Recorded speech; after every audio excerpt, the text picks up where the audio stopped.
Chapter 1. The Beginning of Things. They were not railway children at the beginning. They lived with their father and mother in London. There were 3 of them. Roberta, she was always called Bobby, and was the oldest.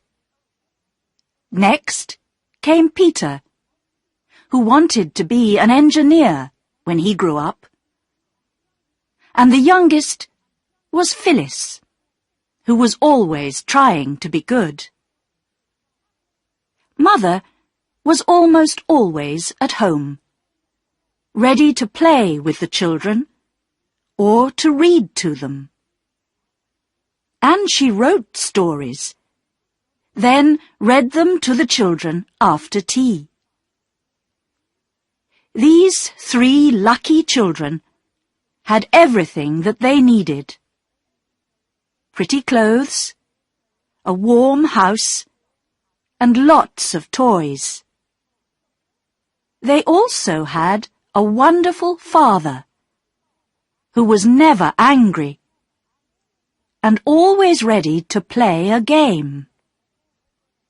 They were very happy, but they did not know how happy until their life in London was over, and they had to live a very different life indeed. The awful change came suddenly.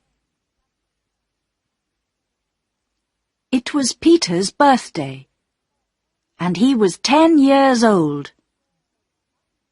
Among his presents was a toy steam engine, and it quickly became Peter's favourite toy. But after 3 days, the engine went bang. Peter was very unhappy about his broken toy. The others said he cried, but Peter said his eyes were red because he had a cold.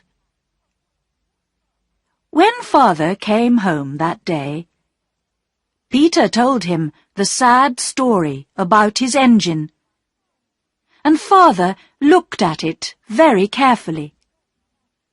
Mother and the children waited. "Is there no hope?" said Peter. "Of course there's hope," said Father, smiling.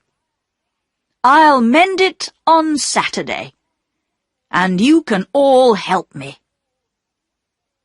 Just then, someone knocked at the front door. A few moments later, Ruth, the maid, came in. "There are 2 gentlemen to see you," she said to Father. "Now, who can they be?" said Father. "Try to be quick, dear," said his wife. "It's nearly time for the children to go to bed." But the 2 men stayed and stayed. Father's voice got louder and louder in the next room, but the children and Mother could not hear what was said. Then Ruth came back and spoke to Mother. "He wants you to go in, Ma'am," she said. "I think he's had bad news. Be ready for the worst." Mother went into the next room, and there was more talking. Soon after, the children heard Ruth call a taxi. Then there was the sound of feet going outside and down the steps. Mother came back, and her face was white. "It's time to go to bed," she said to the children. "Ruth will take you upstairs." "But, Father," began Phyllis. "Father's had to go away on business," said Mother. "Now, go to bed, darlings?" Bobby whispered, "It wasn't bad news, was it?" "No, darling," said Mother. "I can't tell you anything tonight. Please go now." Mother went out early the next morning, and it was nearly 7 o'clock before she came home. She looked ill and tired, and the children asked her no questions. Mother drank a cup of tea. Then she said, "Now, my darlings, I want to tell you something. Those men did bring bad news last night. Father will be away for some time, and I'm very worried." "Is it something to do with the government?" asked Bobby. The children knew that Father worked in a government office. "Yes," said Mother. "Now don't ask me any more questions about it. Will you promise me that?" The children promised. Everything was horrible for some weeks. Mother was nearly always out. Ruth, the maid, went away.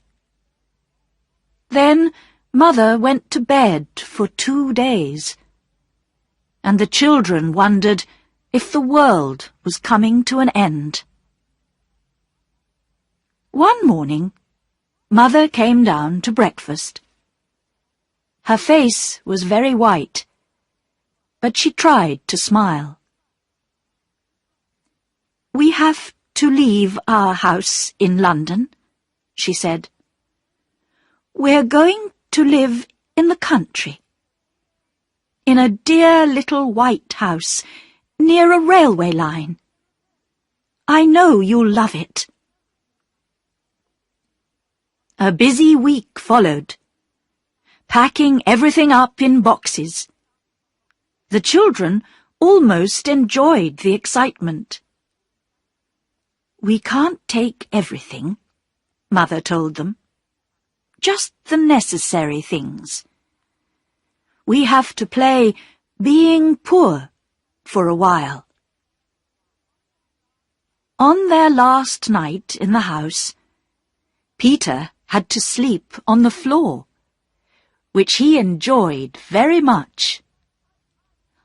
"I like moving," he said. "I don't," said Mother, laughing. Bobby saw her face when she turned away. "Oh, Mother," she thought, "how brave you are! How I love you!" Next day, they went to the railway station and got on a train.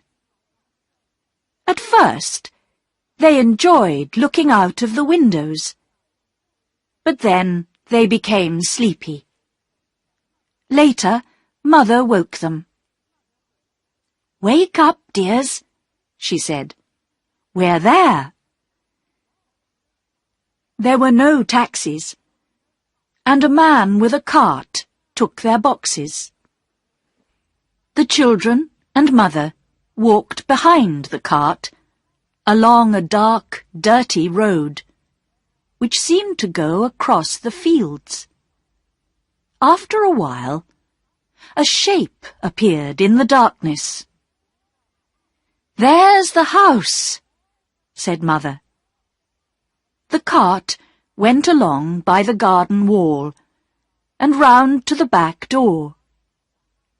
There were no lights in any of the windows. "Where's Mrs. Viney?" said Mother. "Who's she?" asked Bobby. "A woman from the village. I asked her to clean the place and make our supper," said Mother.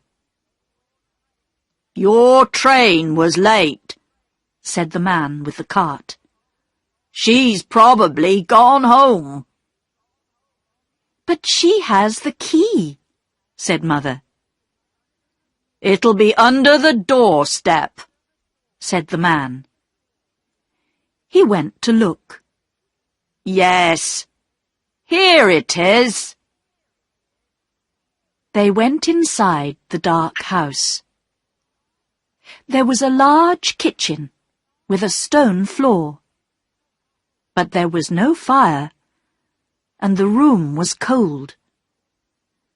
There was a candle on the table, and the man lit it. Then a noise seemed to come from inside the walls of the house. It sounded like small animals running up and down. Then the cartman went away and shut the door. Immediately, the candle went out. "Oh, I wish we hadn't come," said Phyllis.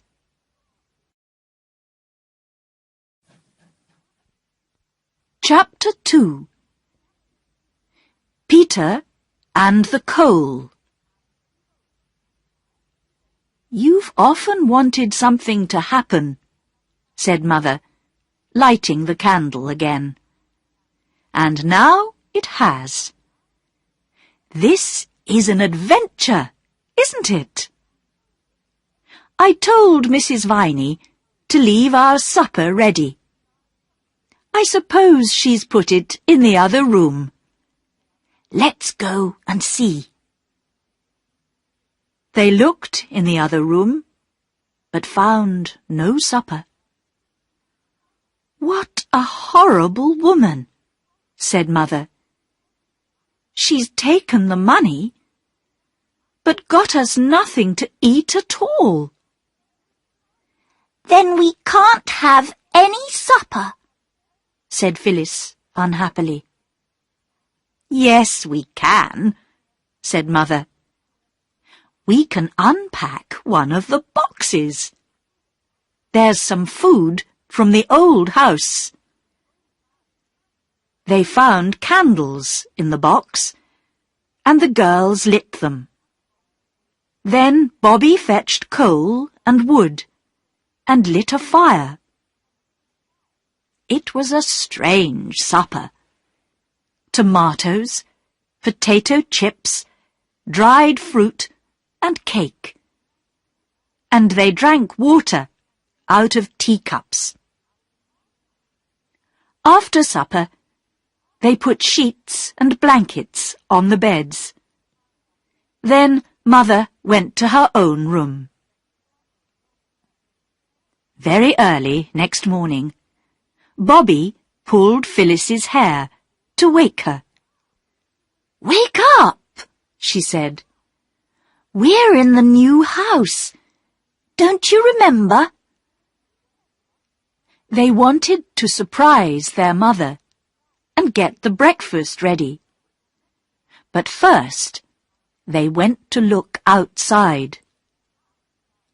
The house seemed to stand in a field near the top of a hill, and they could see a long way. "This place is much prettier than our house in London," said Phyllis.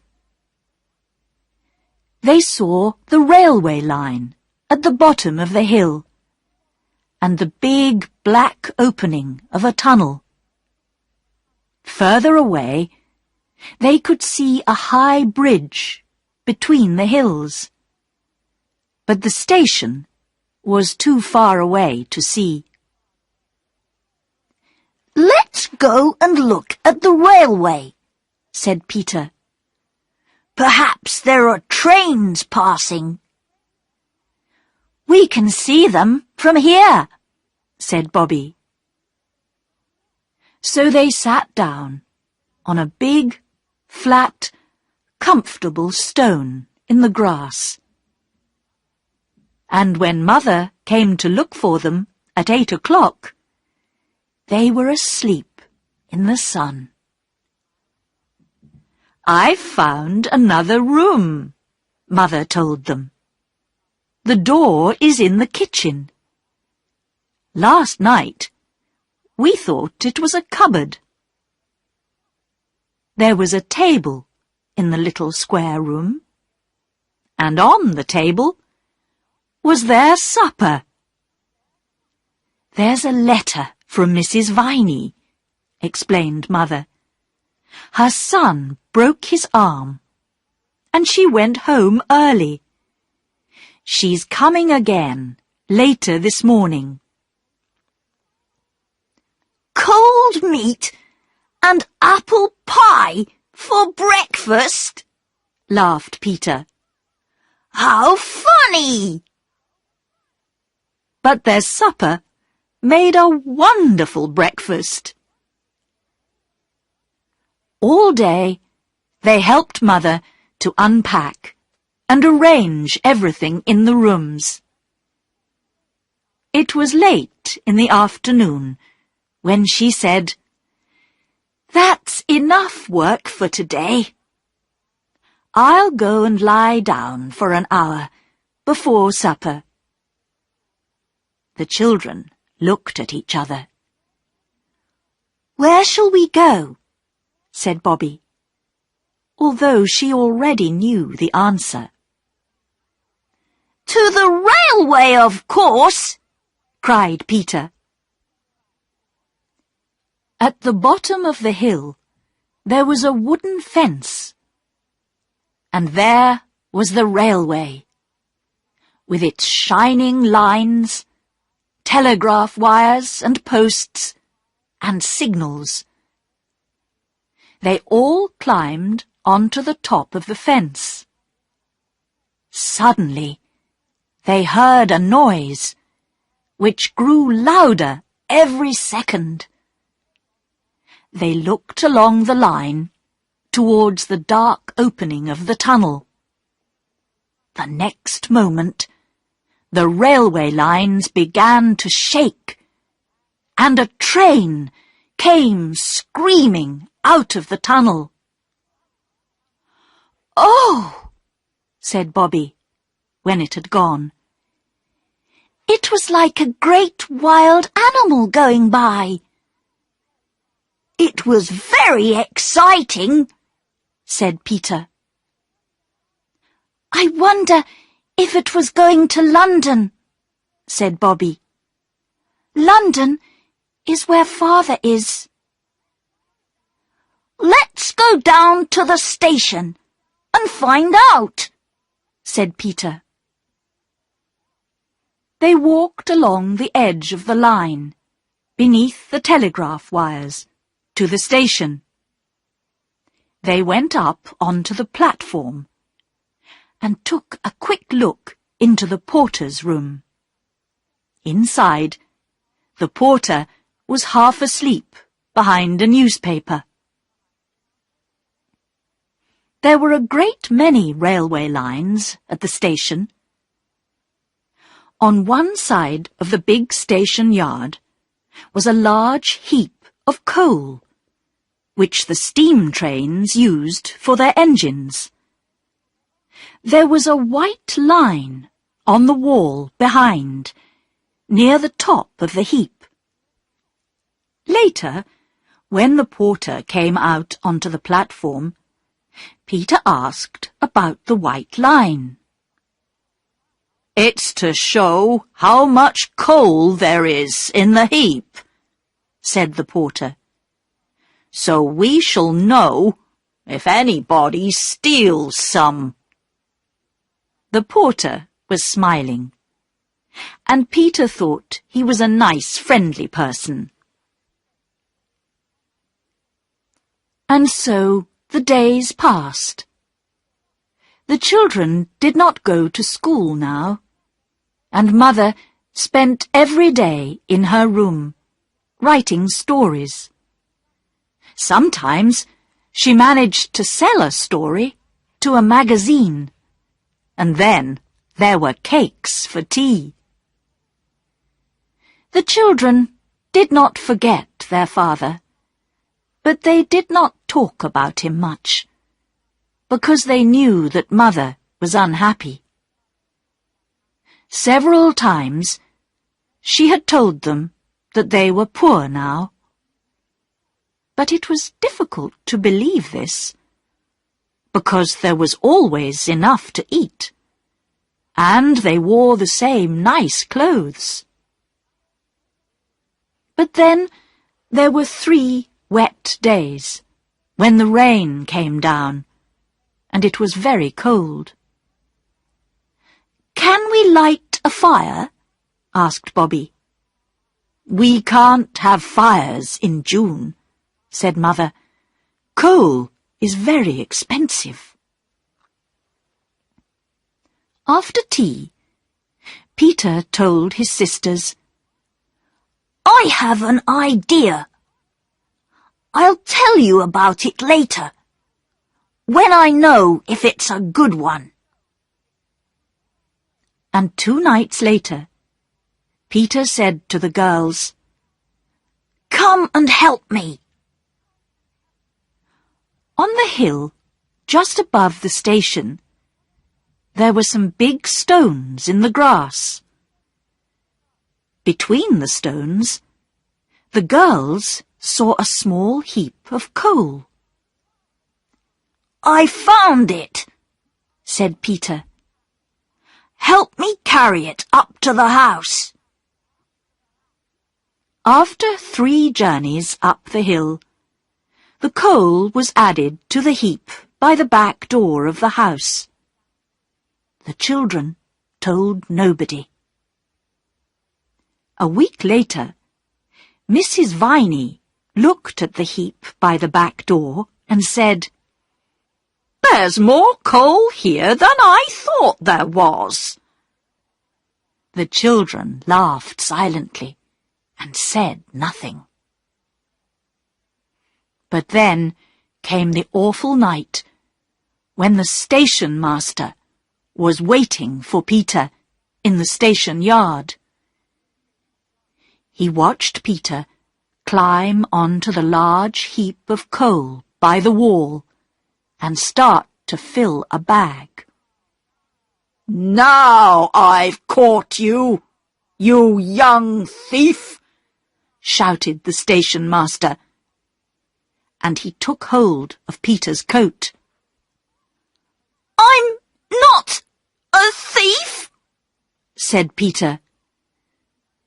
But he did not sound very sure about it. "You're coming with me to the station," said the station master. "Oh, no!" cried a voice from the darkness. "Not the police station?" cried another voice. "No, the railway station," said the man, surprised to hear more voices. "How many of you are there?" Bobby and Phyllis stepped out of the darkness. "We did it too," Bobby told the station master. "We helped carry the coal away, and we knew where Peter was getting it." "No, you didn't," said Peter angrily. "It was my idea." "We did know," said Bobby. "We pretended we didn't, but we did." The station master looked at them. "You're from the White House on the hill," he said. "Why are you stealing coal?" "I didn't think it was stealing," said Peter. "There's so much coal here. I took some from the middle of the heap, and I thought nobody would mind. And Mother says we're too poor to have a fire. But there were always fires at our other house, and—" "Don't," Bobby whispered to Peter. There was a silence, and the station master thought for a minute. Then he said to Peter, "I won't do anything this time. But remember, this coal belongs to the railway. And even from the middle of the heap, it's still stealing." And the children knew he was right. Chapter 3. The Old Gentleman. The children could not keep away from the railway, and they soon got to know the trains that passed by. There was the 9:15, and the 10:07, and the midnight train that sometimes woke them from their dreams. One morning, they were sitting on the fence, waiting for the 9:15, when Phyllis said, "It's going to London, where Father is. Let's all wave as it goes by. Perhaps it's a magic train, and it can take our love to Father." So, when the 9:15 came screaming out of the tunnel, the three children waved, and a hand waved back. It was holding a newspaper, and it belonged to an old gentleman. The old gentleman travelled on the 9:15 every day. He had white hair and looked very nice, and soon they were waving to him every morning. They pretended he knew Father, and that he was taking their love to him. At first, they did not visit the station. After the trouble with the coal, Peter was afraid of seeing the station master again.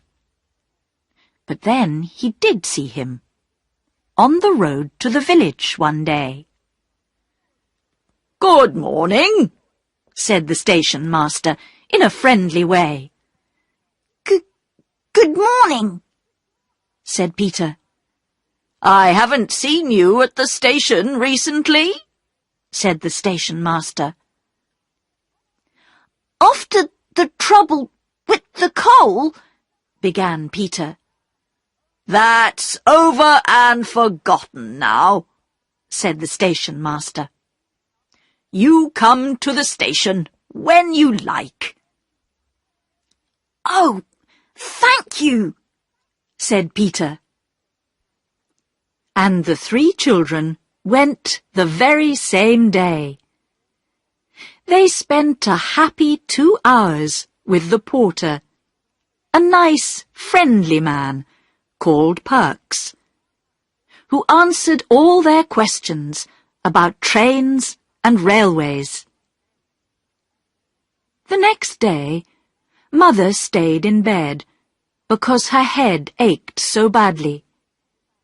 She was very hot and would not eat anything, and Mrs. Viney told her to send for Dr. Forrest. So Peter was sent to fetch the doctor. "I expect you want to be nurse," Dr. Forrest said to Bobby after he had seen Mother. "Your mother is ill and must stay in bed. I'll send some medicine for her, but she will need fruit and milk and some other special things that I'll write down on a piece of paper for you." When the doctor had gone, Bobby showed Mother the piece of paper. Mother tried to laugh. "Impossible," she said. "We can't buy all those things. We're poor, remember?" Later, the children talked together. "Mother must have those things," said Bobby. "The doctor said so. How can we get them for her? Think, everybody, just as hard as you can." They did think. And later, when Bobby was sitting with Mother, the other two were busy with a white sheet, some black paint, and a paintbrush. The next morning, the 9:15 came out of the tunnel, and the old gentleman put down his newspaper, ready to wave at the three children. But this morning, there was only one child. It was Peter. Peter was showing him the large white sheet that was fixed to the fence. On the sheet were thick black letters that read, "Look out at the station." A lot of people did look out at the station, but they saw nothing strange.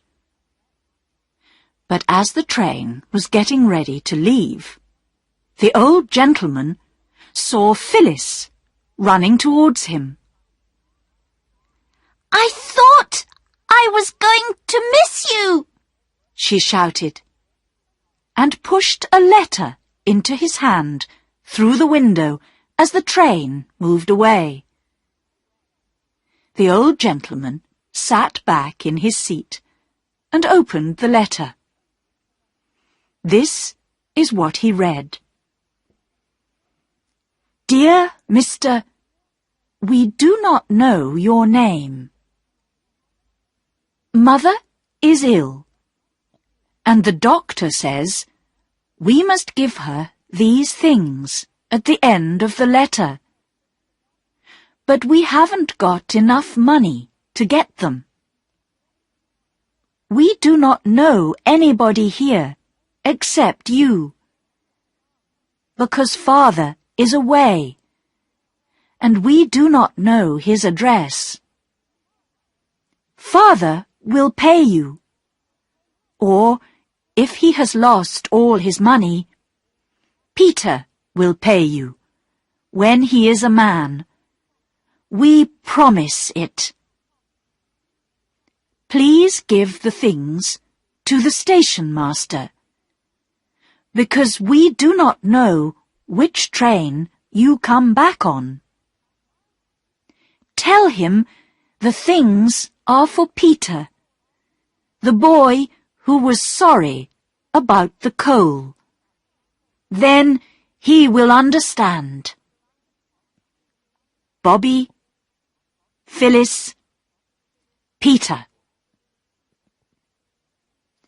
Written below the letter were all the things the doctor had ordered, and the old gentleman read through them. His eyes opened wide with surprise, but he smiled. At about 6 o'clock that evening, there was a knock at the back door. The three children hurried to open it, and there stood Perks, the friendly porter, with a large box. He put it on the floor. "The old gentleman asked me to bring it," he said. Perks left, and the children opened the box. Inside were all the things they had asked for, and some they had not. Some wine, 2 chickens, 12 big red roses, and there was a letter. Dear Bobby, Phyllis, and Peter, Here are the things you need. Your mother will want to know where they came from. Tell her they were sent by a friend who heard she was ill. When she is well, you must tell her all about it, of course. And if she says you were wrong to ask for the things, tell her that I say you were right, and that I was pleased to help. The name at the bottom of the letter was G.P. something. The children could not read it. I think we were right, said Phyllis. Of course we were right, said Bobby. I hope Mother thinks we were right too, said Peter. But he didn't sound very sure.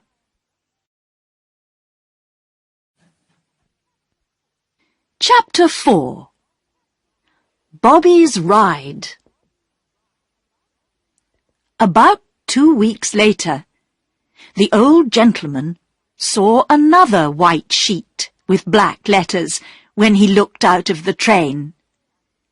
It said, "She is nearly well. Thank you." Then it was time for the children to tell Mother what they had done. It was not easy, but they had to do it. And Mother was very angry indeed. Now listen.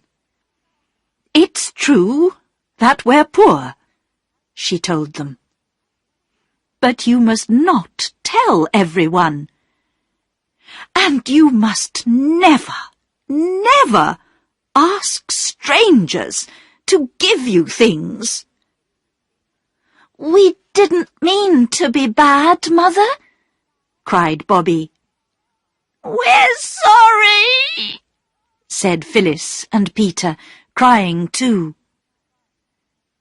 Soon Mother was crying with them. I'll write a letter to the old gentleman and thank him, she said. You can give it to the station master to give him. Now, we won't say any more about it. The day after the children took the letter to the station, it was Bobby's birthday. In the afternoon, she was politely told to go out until tea time. You mustn't see what we're doing, said Phyllis. It's a surprise.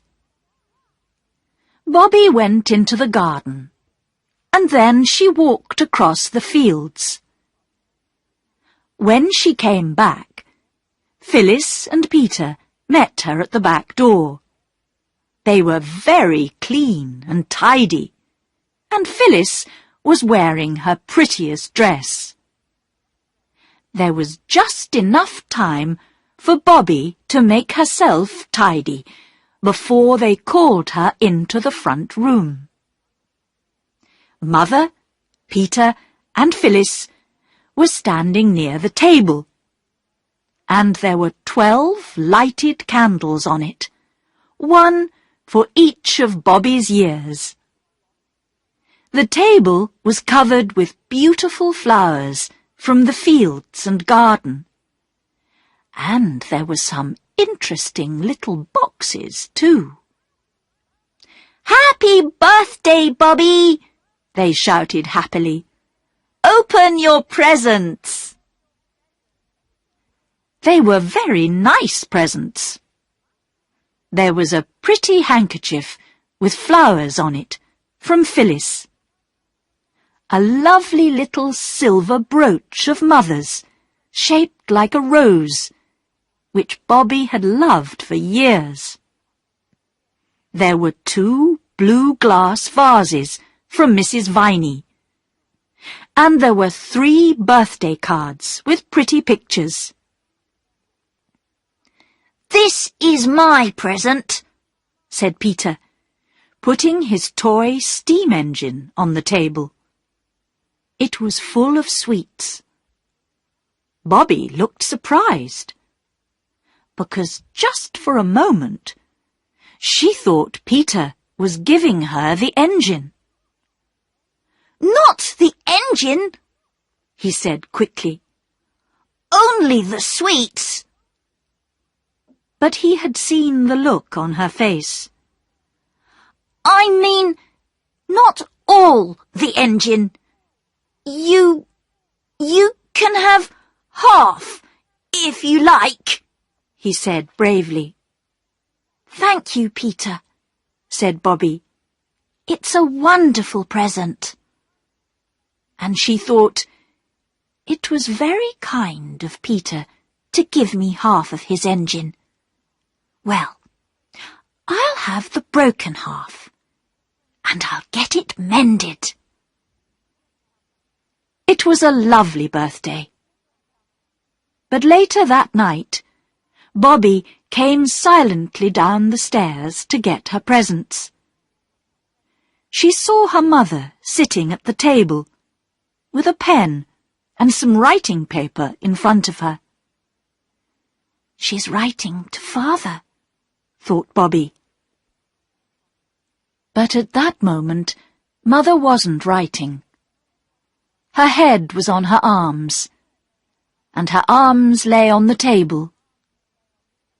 "It's my birthday, and she doesn't want me to know she's unhappy," thought Bobby. "Well, I won't know.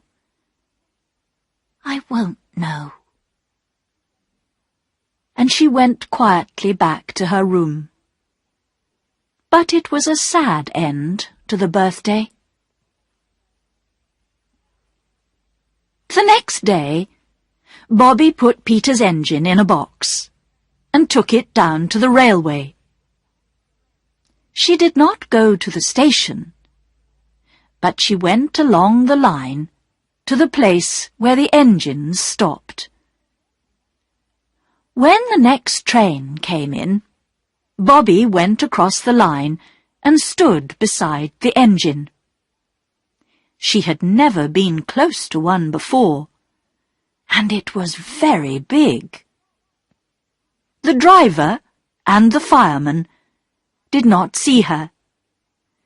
They were talking to Perks, the porter, who was on the other side of the line. "Excuse me," began Bobby. But the men did not hear her, because the engine was making a lot of steam and noise. Bobby climbed onto the step of the engine. But at that moment, the train began to move. Bobby fell inside, onto a heap of coal. "Help!" she cried. But still the men didn't see or hear her. "I shouldn't be here," she thought, as the train went faster. "I'll be in terrible trouble."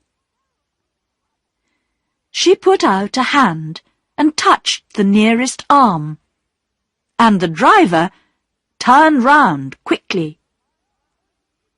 "What are you doing here?" he shouted, and Bobby began to cry. This seemed to worry the 2 men, and they took several minutes to calm Bobby down and to stop her crying. Then the fireman said, "Now, tell us why you're here. It's not every day a little girl falls into our steam engine." Bobby picked up the box with Peter's toy engine inside it. I wanted to ask if you could mend this, she explained, and took the engine out of the box. Everybody on the railway seemed so good and kind. I didn't think you'd mind. The driver took the little engine, and the two men looked at it silently, not speaking for several minutes. Bobby waited. "What do you think, Jim?" said the driver at last. "Can we help the little lady?" The fireman smiled. "I should think we can." "Oh, thank you," said Bobby.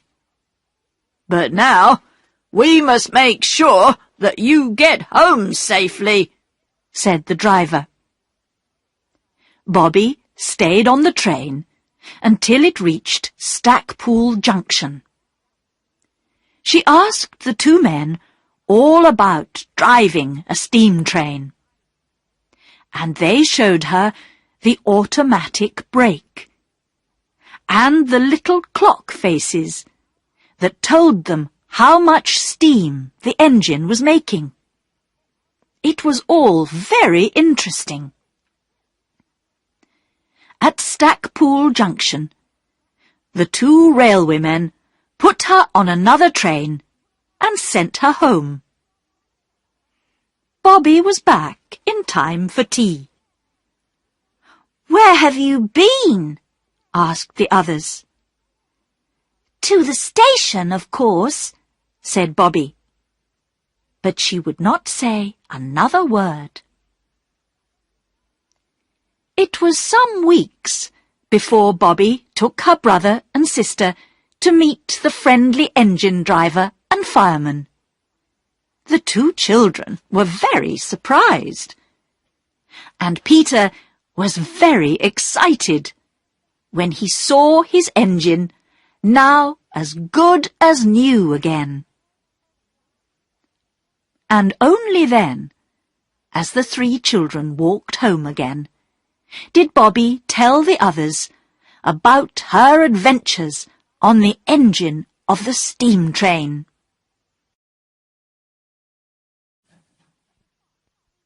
Chapter 5. Saving the Train. One day, the children were walking by the fence along the top of the hill beside the railway line.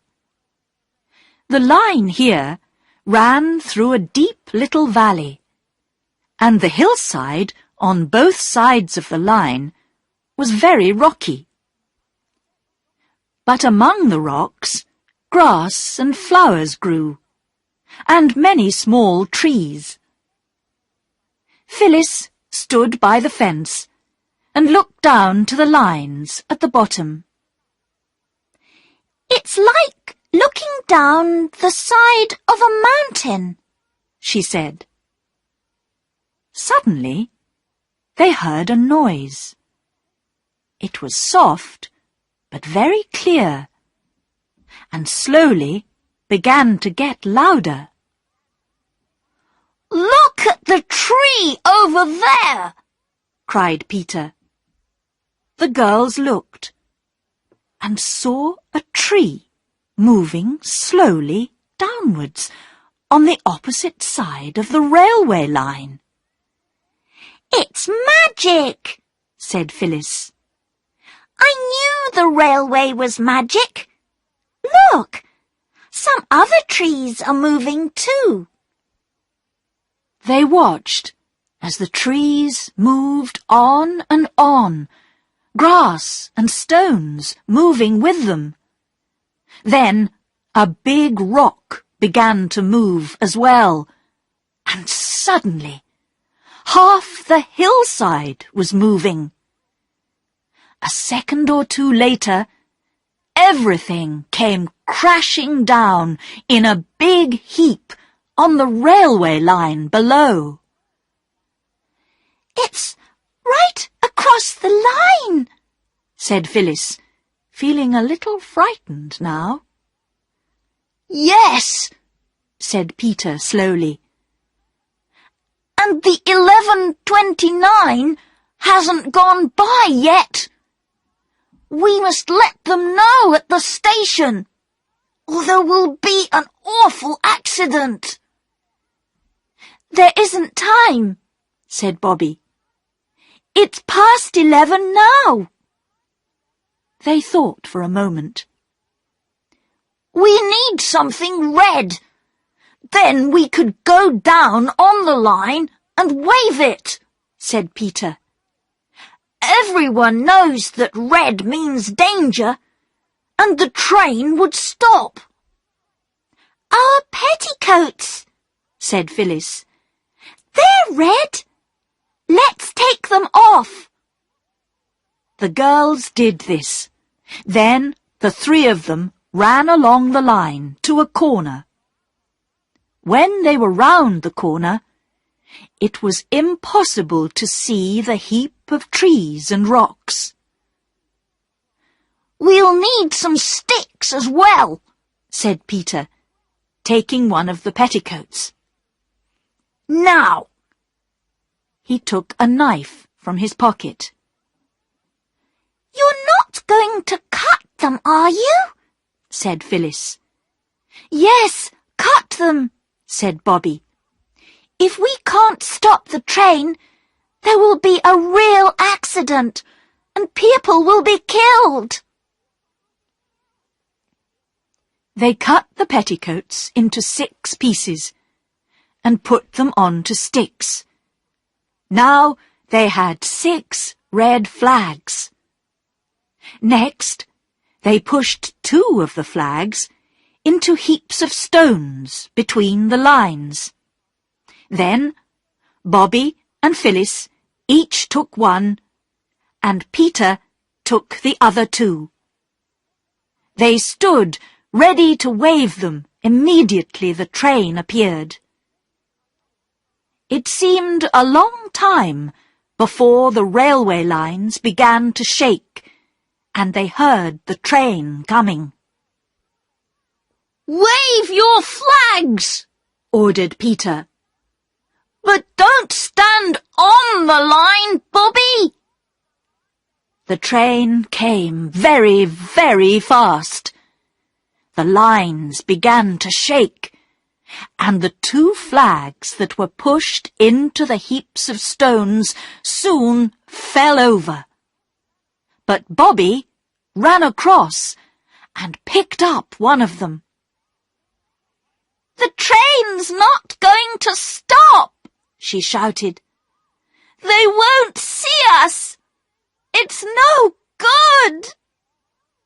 She ran on to the line, waving her 2 flags. Get back, Bobby! Shouted Peter. But Bobby did not move from the line. She waved and waved her flags, shouting, Stop! Stop! As the big black engine came towards her. It did stop, but only 20 meters from Bobby. Peter and Phyllis ran along the line to tell the driver about the trees and rocks around the corner. But Bobby couldn't move because her legs were shaking too much. She had to sit down on the ground. But they had saved the train. You're brave and clever children, the driver told them. Some weeks later, a letter arrived at the little white house on the hill. It was for Peter, Bobby, and Phyllis, and it said, Dear Sir and Ladies, we would like to say thank you for saving the train and stopping a very bad accident. Please come to the station at 3 o'clock on the 30th of the month, if this is a suitable day. J. Inglewood, Secretary, the Northern and Southern Railway Company. It was to be a very special day indeed. The three children went down to the station at the right time, dressed in their best clothes, and the station master came to meet them. "Come into the waiting room," he said. He took them into the room where people usually waited for the trains. But now there was a carpet on the floor, and flowers above the pictures on the walls. Perks the porter was there, and several men in high hats and long coats. There were ladies in expensive dresses, and people who had been on the train on Red Petticoat Day. Best of all, their own old gentleman was there, and he came across to shake their hands. Then everybody sat down on chairs, and an important-looking man got up to speak. He said nice things about the children, how brave and clever they were, and then he sat down. Next, the old gentleman got up and said more nice things about them. Then he called them across and gave each of them a beautiful gold watch. "These are from the Northern and Southern Railway Company," he said, "to say thank you for the brave and sensible thing that you did to save the train." It was a wonderful day, a day that seemed more like a dream than real life. Afterwards, the old gentleman walked with them to the little white house. "I want to meet the mother of these clever children," he said. Mother was surprised to see their visitor, but she thanked him again for the things he had sent when she was ill.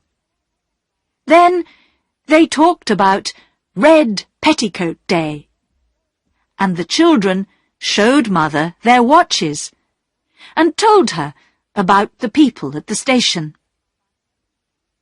"I've been very pleased to meet you," Mother said to the old gentleman when it was time for him to leave. "I'm sorry we can't ask you to come and see us again, but we live very quietly." The children thought this was very strange. They had made a friend, a very good friend, and they dearly wanted him to come and see them again. What did the old gentleman think? They didn't know. He looked closely at Mother and said, "I thank you, madam, for welcoming me to your house today."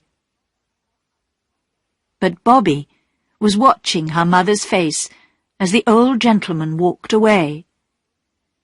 It was a sad, tired face. "She's thinking about Father," thought Bobby. Chapter 6. A Birthday for Perks. It was breakfast time, and Mother was smiling. "I've sold another story, darlings," she said. "We can have cakes for tea." The three children looked at each other. Then Bobby said, "Can we have the cakes on Thursday instead of today? It's Perks's birthday on Thursday." "How do you know?" asked Mother. I showed him my brooch, the one you gave me for my birthday, and I asked him about his birthday. He says he doesn't keep birthdays anymore, because he has other things to keep, his wife and children. But he said it was on the 15th, and that's Thursday. And we thought we could make a birthday tea for him, said Peter. He's been very good to us. All right, said Mother. But cakes didn't seem a very exciting birthday present. We can give him flowers, said Bobby, when they were discussing it in the garden later that day. Then Peter had an idea. Perks is nice to everybody, he said. There must be lots of people in the village who will want to help us give him a nice birthday. Let's ask everybody. Bobby wasn't sure. Mother said we weren't to ask people for things. Not for ourselves, said Peter. It's all right to ask for other people. I'll ask the old gentleman too. So they went to the village. Some people were kind, and some were not. "It's my birthday tomorrow," said old Mrs. Ransom at the post office. "Nobody will remember mine. Why should I give anything to Perks? Go away." But other people gave things. A pipe, a tin of tea, a walking stick. And others promised to give small presents too. Early the next morning, Bobby and Phyllis went into the garden and cut some roses. They put them into a box with one of Bobby's prettiest handkerchiefs. Then they wrote on a piece of paper, "For Mrs. Ransom, for her birthday, with our love," and put it inside the box. Bobby and Phyllis took the box down to the post office and put it inside the door when the old woman wasn't looking. While they were gone, Peter told his mother about Perks's presents. "We're not doing it because he's poor," said Peter, "but because we like him." "I hope he understands that," said Mother. On Thursday morning, the children went to fetch the presents which other people had promised. Eggs, meat, tomatoes. The old lady at the post office was standing outside as they went by. "I want to thank you for the roses," she said. "We're pleased you liked them," said Phyllis. "And here's your box," said Mrs. Ransom, giving it back to them. It was now full of shiny red apples. She smiled. "The Perkses' children will like them. And I've got a pram in the back of the shop. It was for my daughter's first child, but the child died after 6 months. I'd like Mrs. Perks to have it for her little boy. Will you take it?" "Thank you," said Bobby. "We will."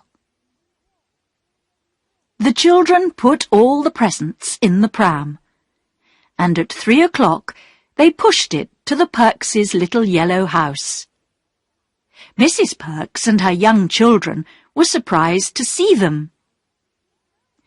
"We know it's Mr. Perks's birthday," said Peter, and we've brought some presents for him."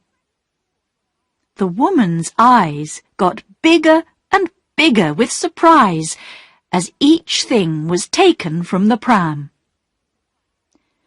"Perks has never had a birthday like it," she said. The cakes and the presents were put on the table.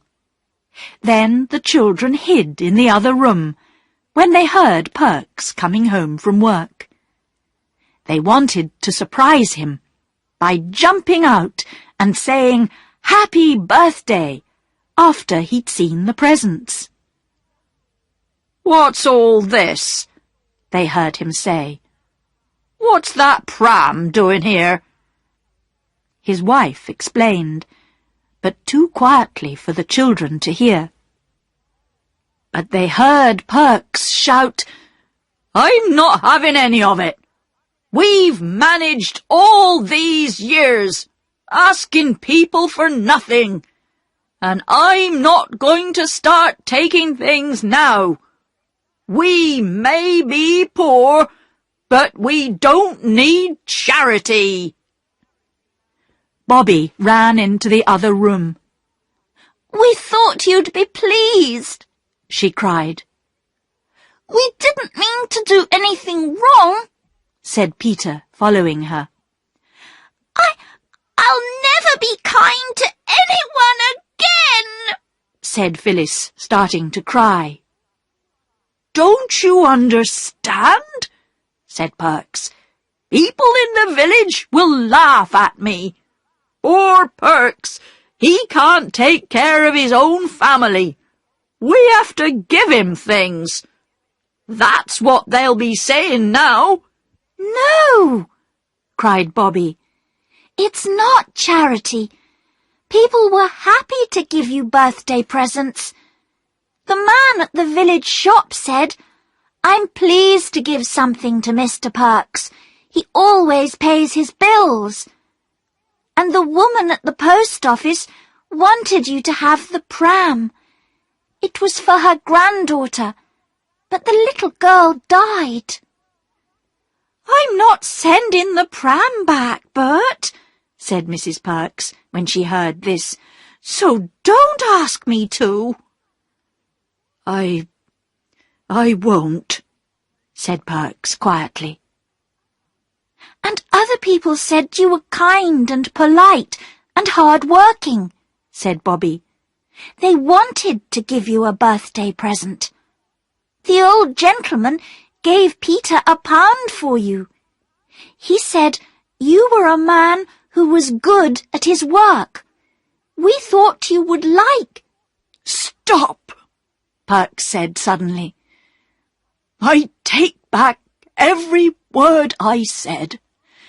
I don't know if I was ever so pleased. Not only with the presents, but with the kind thoughts of our neighbours. They're the best presents of all, aren't they, Nell?" "They are," agreed his wife happily. Perks looked at the children. "You'll stay to tea, won't you?" he said. "Oh, yes, please," they said.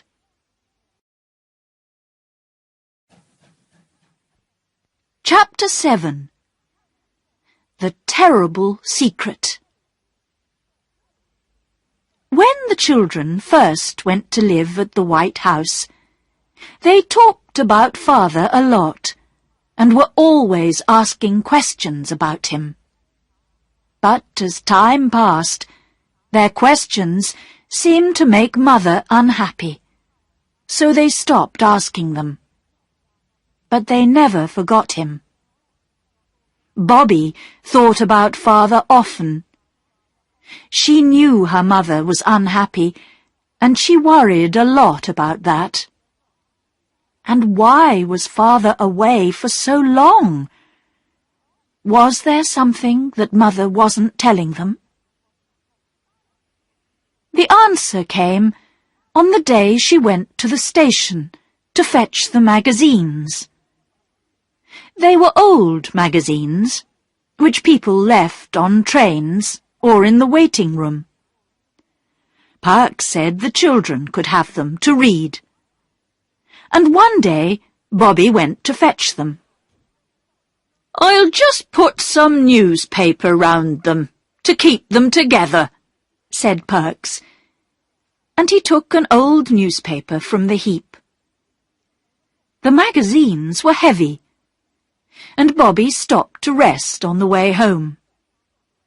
She sat on the grass and dropped them beside her.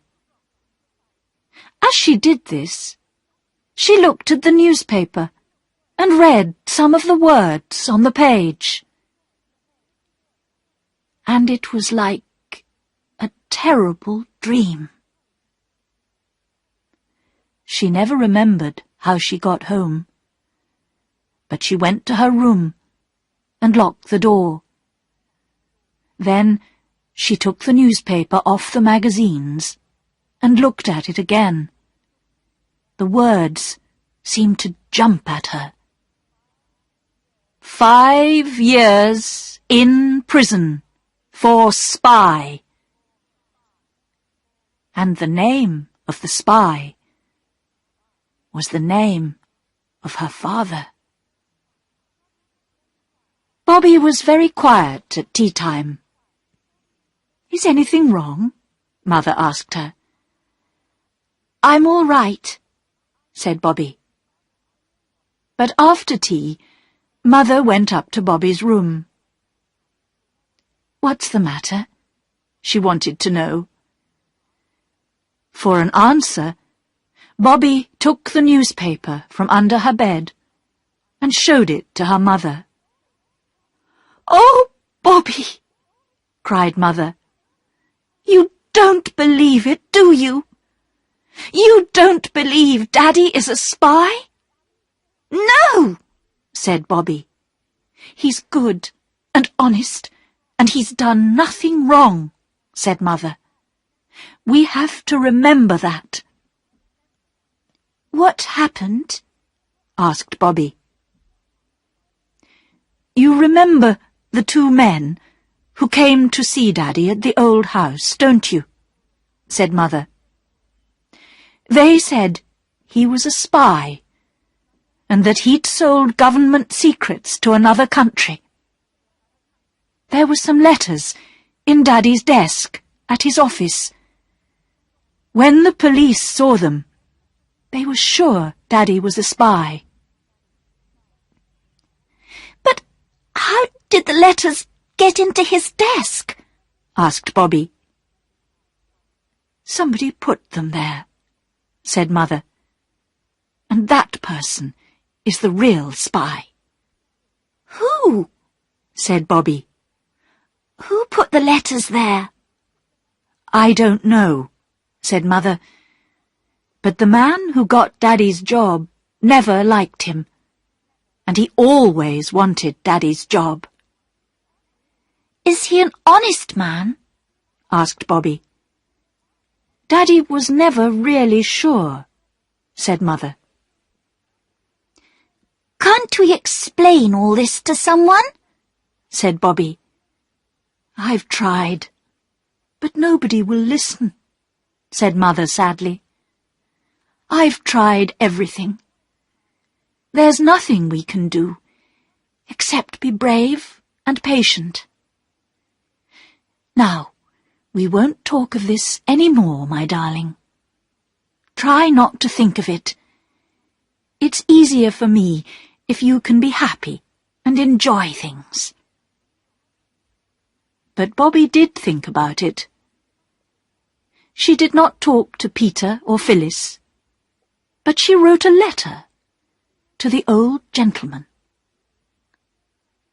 "My dear friend, you see what is in this newspaper. It is not true. Father never did it. Mother says someone put the letters in Father's desk, and she thinks it is the man who got Father's job. But nobody listens to her.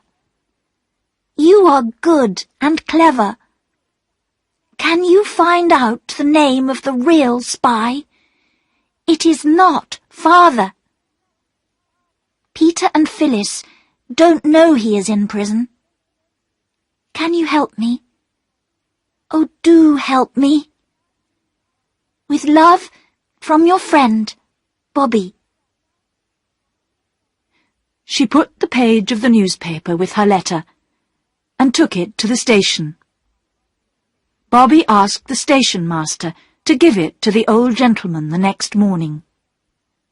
Now she could only wait and see what happened.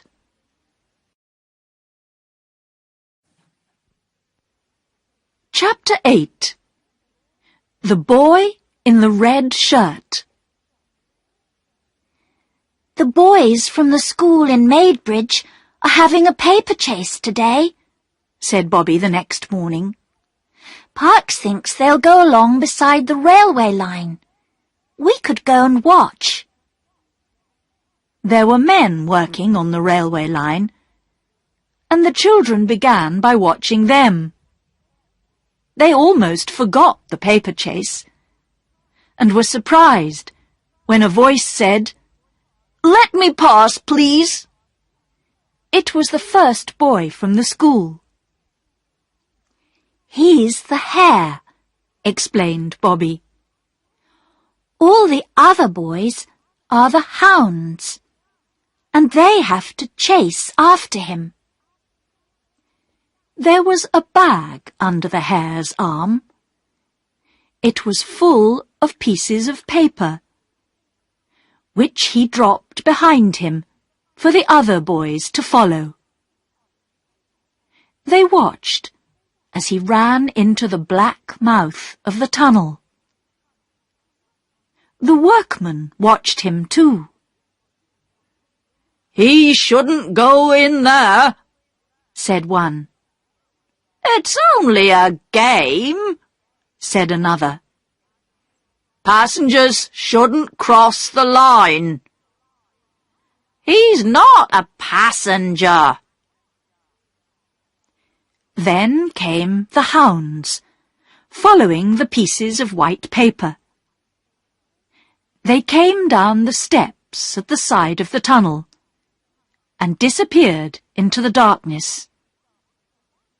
The last boy was wearing a red shirt. "Will they take long to get through the tunnel?" asked Peter. "An hour or more," guessed one of the men. "Let's go across the top of the hill and see them come out the other end of the tunnel," Peter said to his sisters. The tunnel was cut through a hill. They climbed over stones and through narrow openings between trees. And at last they reached the very top of the hill. "It's lovely up here," said Bobby, as she looked across the fields. "It was worth the climb." "The paper chase is worth the climb," said Phyllis. "But hurry, or we'll miss it." But there was plenty of time, and they had to wait at the other end of the tunnel. "Look! Here he comes!" shouted Peter at last. The hare came very slowly out of the shadows of the tunnel. Soon after came the hounds. They were going slowly too, and looked very tired. "What shall we do now?" said Bobby. "That's not the last," said Peter. "The hound in the red shirt isn't out yet." They waited and waited, but the boy did not appear. The children began to worry, and they climbed down to the mouth of the tunnel.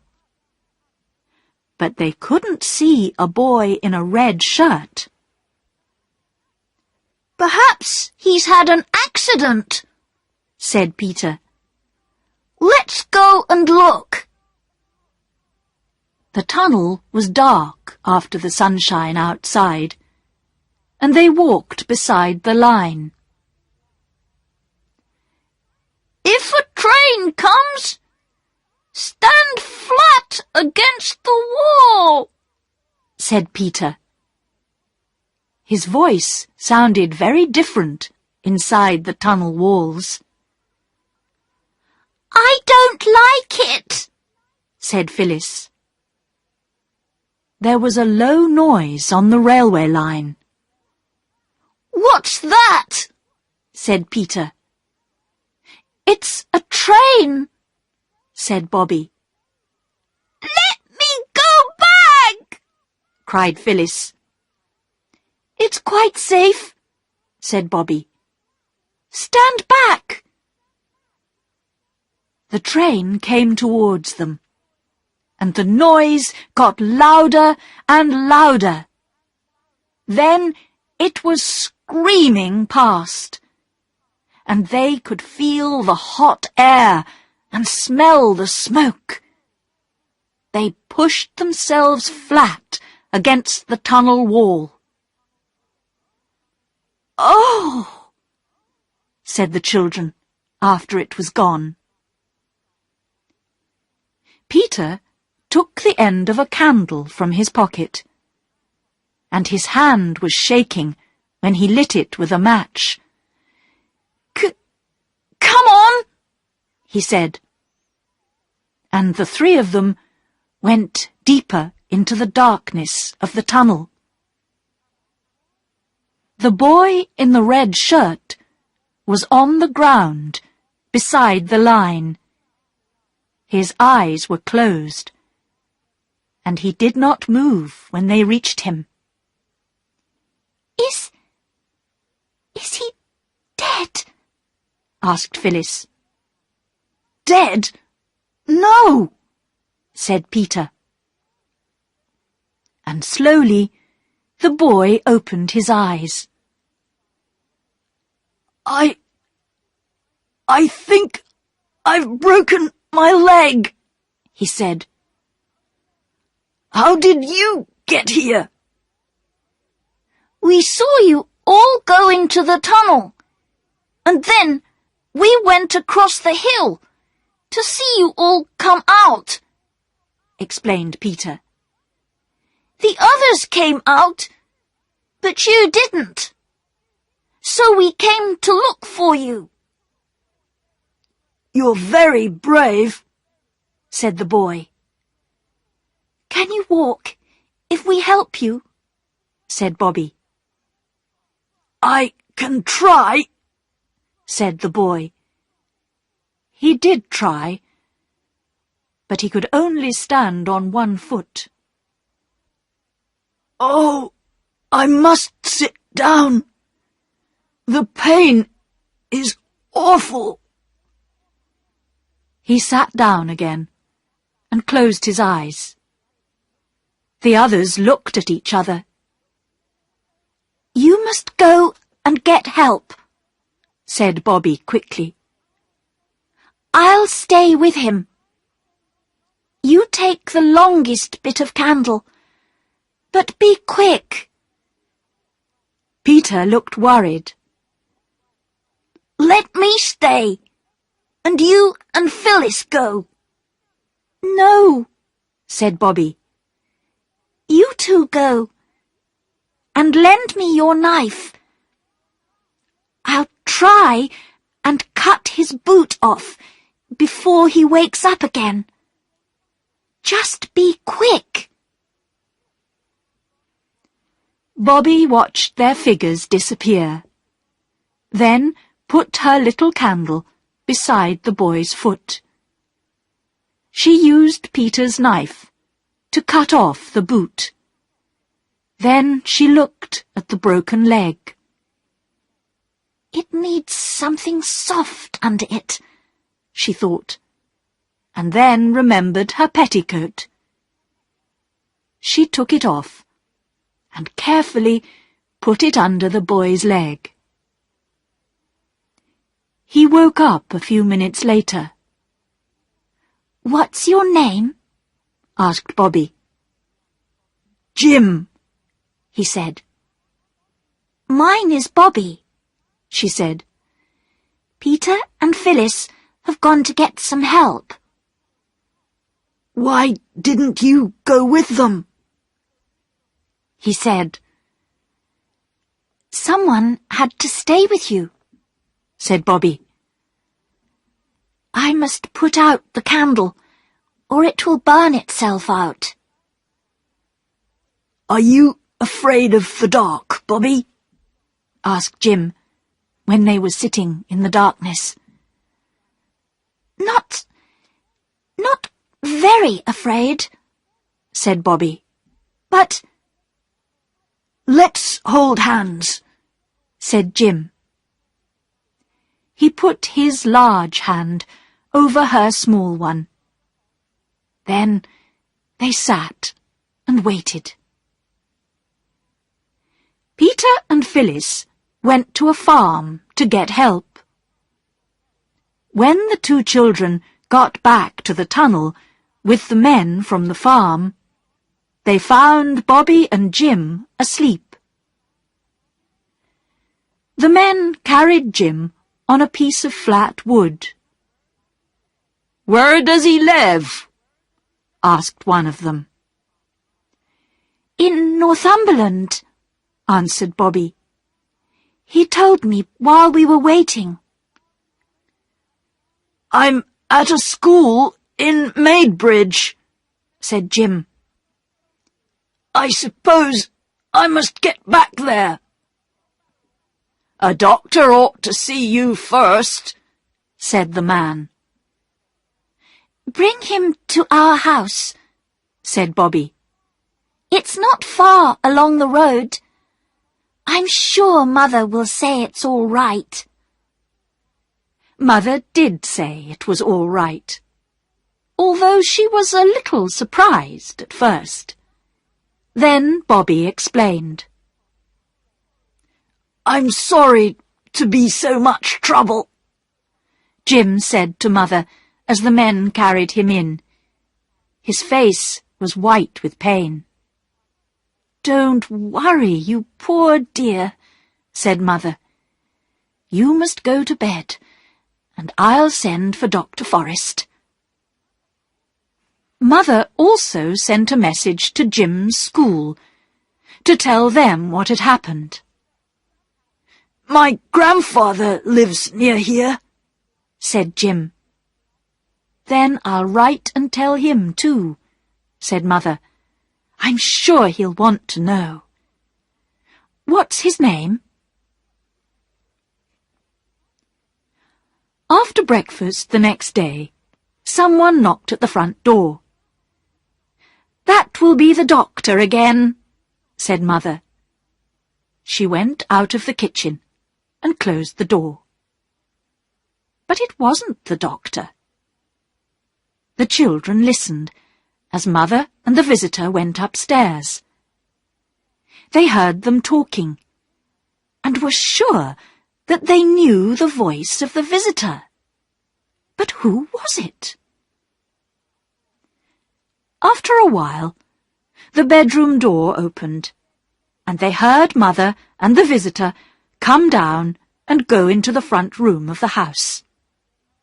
Then they heard Mother calling, "Bobby!" Mother was in the hall.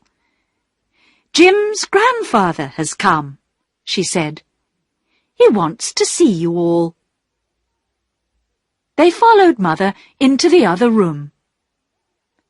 And there sat their own old gentleman. "Oh, it's you!" cried Bobby. "How wonderful!" said Peter. "But you're not going to take Jim away, are you? I was hoping he could stay." The old gentleman smiled. "No," he said. "Your mother is very kind. She has agreed to let Jim stay here. I thought of sending a nurse, but your mother was good enough to agree to be his nurse herself." "But what about her writing?" said Peter, before anyone could stop him. "There won't be anything for him to eat if she doesn't write." The old gentleman smiled kindly at Mother. "She has agreed to stop her writing for a while and become head nurse of my hospital." "Oh," said Phyllis. "Will we have to go away from the White House and the railway and everything?" "No, no, darling," Mother said quickly. "The hospital is here, at this house." "And my unlucky Jim is the only one needing a nurse," said the old gentleman. "But there will be a maid and someone to cook the meals until Jim is well." "Then will Mother start writing again?" asked Peter. "Perhaps something nice will happen, and she won't have to," said the old gentleman. "Take care of your mother, my dears. She's a woman in a million. Now, perhaps Bobby can take me to the door?" The two of them went outside, and the old gentleman said, "I got your letter, my child, but it wasn't necessary. When I read about your father in the newspapers at the time, I began trying to find out things. I haven't done much yet, but I have hopes, my dear. I have hopes." "Oh," said Bobby, crying a little. "But keep your secret a little longer," he said. "You don't think Father did it, do you?" said Bobby. "Oh, say you don't." "I'm sure he didn't," said the old gentleman. Chapter 9. The Man at the Station. Life at the White House was never quite the same again. Jim's leg got better and better, and he told them stories about his school. And now Mother was not writing stories every day. She was able to teach the children their lessons. "I wonder if the railway misses us," said Phyllis one day. "We never go and see it now." "It seems ungrateful," said Bobby. "We loved it when there wasn't anyone to play with.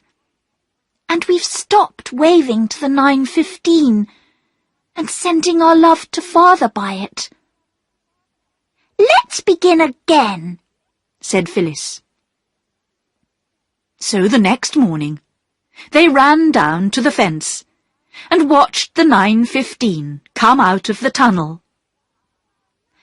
"Take our love to Father," they cried as they waved their handkerchiefs. The old gentleman waved from his window, and there was nothing strange about that, because he had always waved. But now, hands and handkerchiefs and newspapers waved from every window of the train, and smiling faces looked up at the children on the fence. "Well," said Phyllis. "what does it mean?" said Peter. "Perhaps the old gentleman told the people to wave," said Bobby. But she had a strange feeling inside her. A feeling that something was going to happen. Lessons with Mother were difficult for Bobby that morning. She found it hard to think about them. "What is it, my darling?" asked Mother. "You don't feel ill, do you?" "I don't know," answered Bobby. "Perhaps I'd feel better in the garden." But the trees and the flowers all seemed to be waiting for something to happen.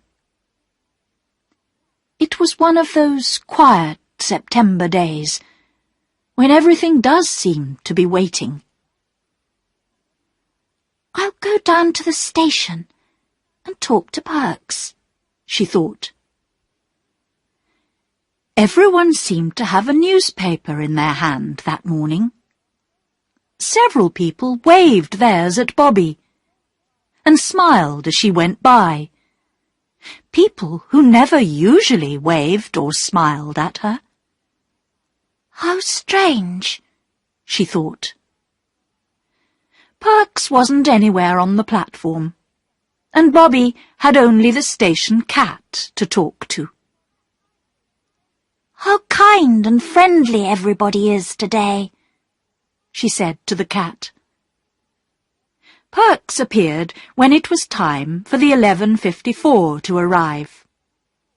He had a newspaper too. "Hello," he said to Bobby. "I saw it in the paper, and I've never been so pleased about anything in all my life." "What did you see in the paper?" asked Bobby. But already the 11:54 was steaming into the station, and Perks was looking in all the windows. Only 3 people got out of the train. The first was a woman with 3 boxes of chickens. The second was a woman with a brown suitcase. And the third... "Oh, my Daddy! My Daddy!" cried Bobby. That scream went like a knife into the heart of everyone on the train. People put their heads out of windows and saw the tall, white-faced man and the little girl with their arms around each other. "I knew something wonderful was going to happen," said Bobby as they went up the road. "But I didn't think it was going to be this. Oh, my Daddy!" "Didn't Mother get my letter?" asked Father. "There weren't any letters this morning," said Bobby. "Oh, Daddy, it really is you, isn't it?"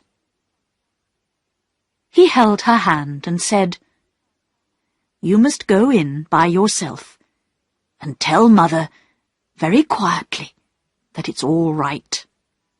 They've caught the man who did it. Everyone knows now that your Daddy isn't a spy." "We always knew you weren't," said Bobby. "Me and Mother and our old gentleman." "Yes," said Father. "It's him I must thank." And now they are going across the field. Bobby goes into the house, trying to find the right words to tell Mother that Father has come home. Father is walking in the garden. waiting. He is looking at the flowers, but he keeps turning towards the house. Now the door opens. Bobby's voice calls, Come in, Daddy.